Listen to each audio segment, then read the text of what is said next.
Hello, this is Group 4 and we will discuss about the candidate who will run for president in 2022 and that is Senator Manny Pacquiao. First of all, we will check the background or capability of the candidate. In response to the news report aired over Sunshine Media Network International or SMNI last July 6, 2021, we made the following clarification with the news organization stating that NDDU cannot grant the request for the official transcript of records of Senator Manny Pacquiao, for it will be contrary to the school policies and child guidelines on the school record. At the same time, it will be the violation of Data Privacy Act 2012. Senator Manny Pacquiao was officially enrolled during academic year 2007 to 2008 for 2 semesters under the BSBA Marketing Management Program. He earned units mostly general education subject. On April 17, 2017, University of Makati requested for his certificate of transfer credentials.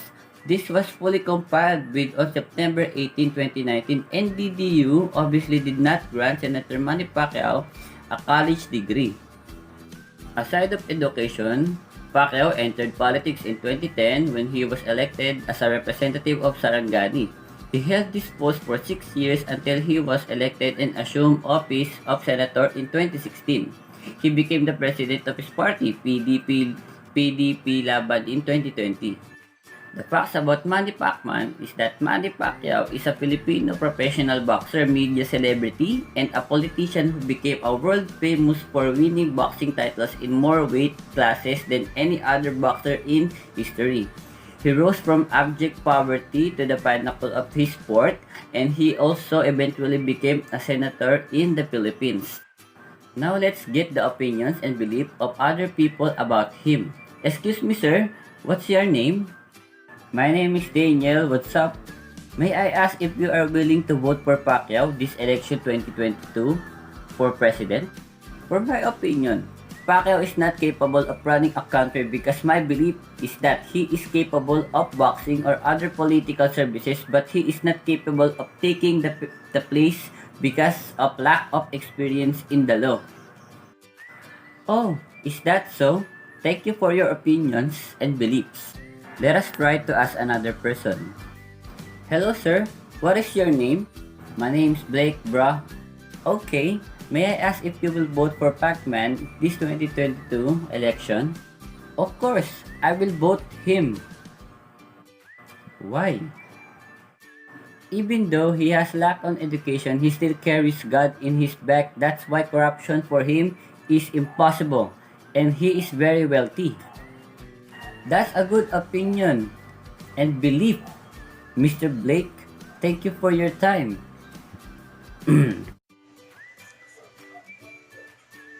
Thank you, Michael.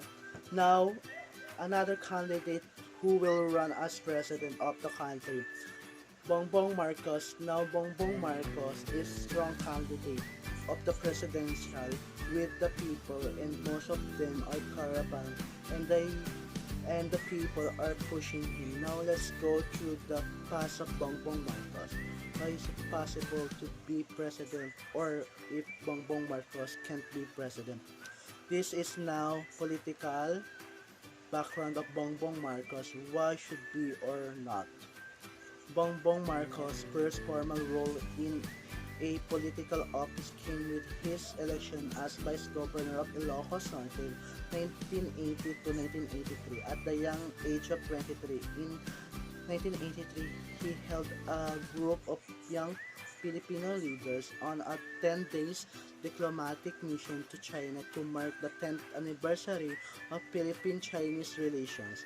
Bongbong Marcos succeeded as governor of Ilocos Norte in 1983 to 1986, which he served until the People Power Revolution ousted his family from power. He then lived in political exile with his family in Hawaii, United States in February 1986. After the death of his father in 1989, President Corazon Aquino eventually allowed the remaining members of the Marcos family to return to the Philippines to face variation charges. Bongbong Marcos issue about taxes. 1995 tax evasion case conviction in 1995 the Quezon City Regional Trial Court, Judge Benito Olive convicted Marcos to 7 years in jail and a fine of US money dollars plus back taxes to for tax evasion in his failure to file an income tax return from the period of 1982 to 1985. While sitting as the governor of Ilocos Norte, Marcos subsequently appealed that decision to the Court of Appeals over his conviction. In 1997, the Court of Appeal affirmed that early decision with Marcos being convicted for the failure of his filing of an income tax return under Section 45 of the National Internal Revenue Code of 1977 while being acquitted under the charge of violating Section 50 of the same statute. Therefore, Marcos received a reduced sentence of 3 years of imprisonment. 2011 contempt judgment. In 2011, the Hawaii District Court ruled Bongbong Marcos and his mother Imelda Marcos to be in contempt, fining them $353.6. Fine for not respecting an injunction from 1992 judgment in a human rights victim case, which commanded them not to despite the acts of Ferdinand Marcos.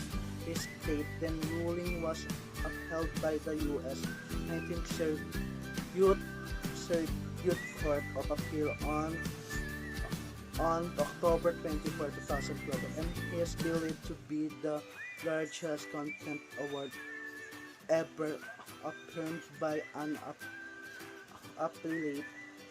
appellate court. While the 1992 case was against Ferdinand Marcos, the 2011 judgment was against Imelda and Bongbong Marcos personally. The judgment also effectively barred Imelda and Bongbong Marcos from entering any U.S. territory.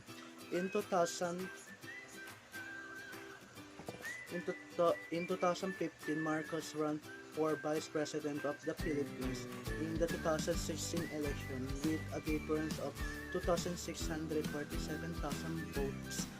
0% different. Marcos Jr. lost to Camarines Sur Representative Leni Robredo. In response, Marcos filed an electoral protest at the Presidential Electoral Tribunal. His petition was later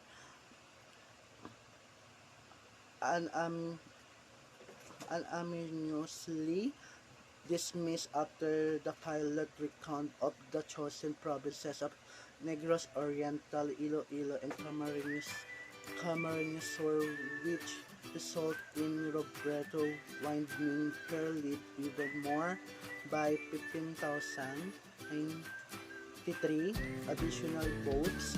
In 2021, Marcos announced his candidacy for President of the Philippines in the 2022 election.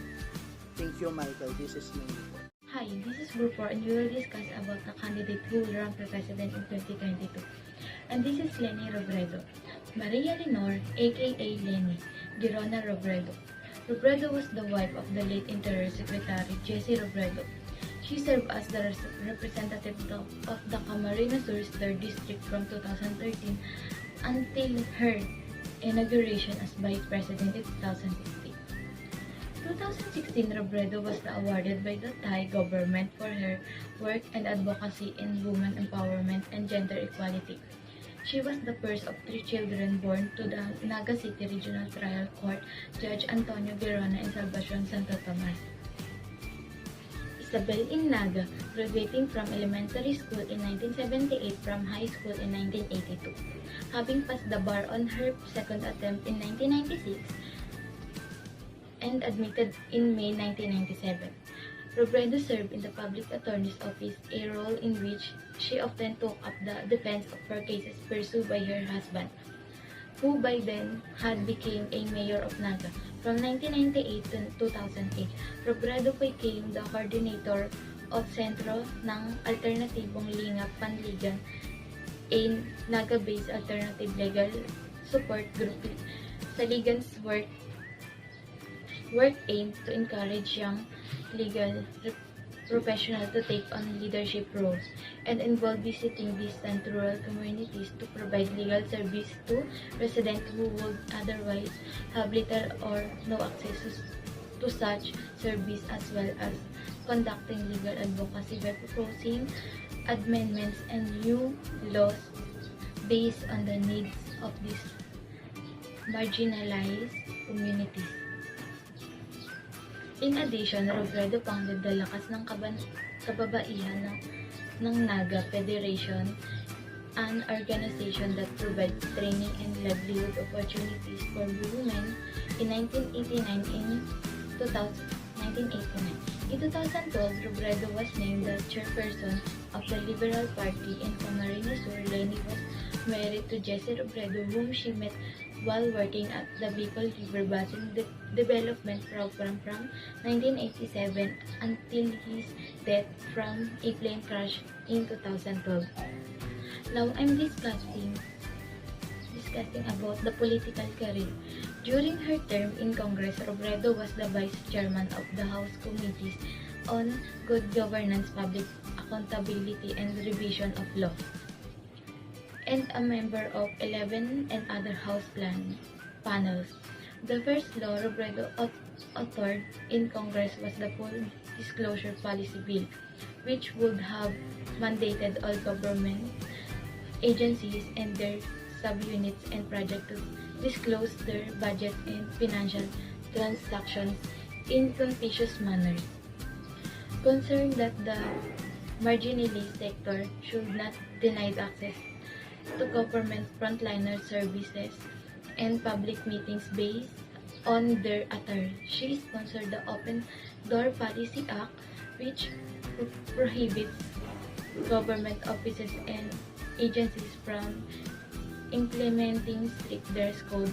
Robredo was one of the principal authors of the House version, which was enacted on 2015. Now, let's discuss her term during Vice Presidency. 2016, Robredo was informed by Cabinet Secretary Leonico Evasco Jr. to desist from attending all cabinet meetings starting December 5, which promoted her to release a statement tendering her resignation as the chairwoman of the Housing and Urban Development Coordinating Council, effective the following day. On 2019, Duterte assigned Robredo to be co-chairperson of the Interagency Committee on Anti-Illegal Drugs until the end of his term in 2022, said the presidential spokesman Salvador Panelo. After 19 days, however, Duterte fired Robredo from her post. Robredo has spearhead programs under the office of the Vice President. Her anti-poverty program called Angat Buhay benefited 83,707 families across the country in its first year and implementation.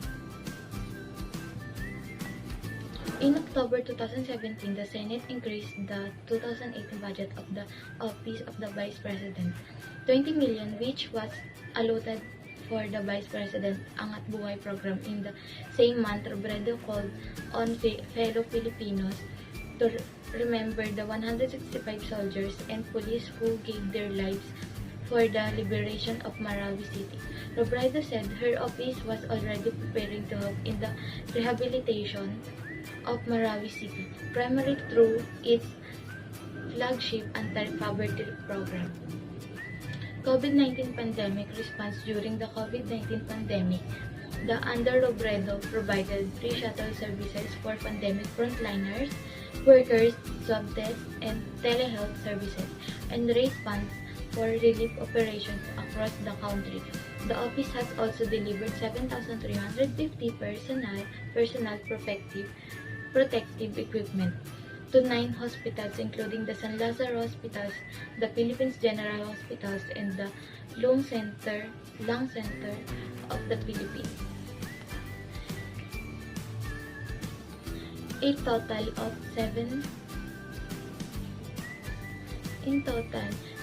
million was raised for these donations, including food and care packages for the health workers and their families. On upcoming 2022, Leni Robredo is the only woman-run president of the Philippines together with her Vice President Kiko Pangilinan. Thank you. Hello everyone, this is Gofar and we will discuss about the candidate who will run for the president in 2022, and that is Mayor Isko Moreno. And let's check the background of candidate. Moreno enrolled in leadership and governance course of the John F. Kennedy School of Governance in Harvard University and at said Business School of the University of Oxford. Moreno is a Filipino politician and actor currently serving as the 22 Mayor of Manila since 2019. Before heading the capital of the Philippines, he started to gain notability as an actor and television personality that entered politics in 1998 and ran for the councilor and was elected for 3 consecutive terms as a member of Manila City Council. Thank you for listening. Thank you so much for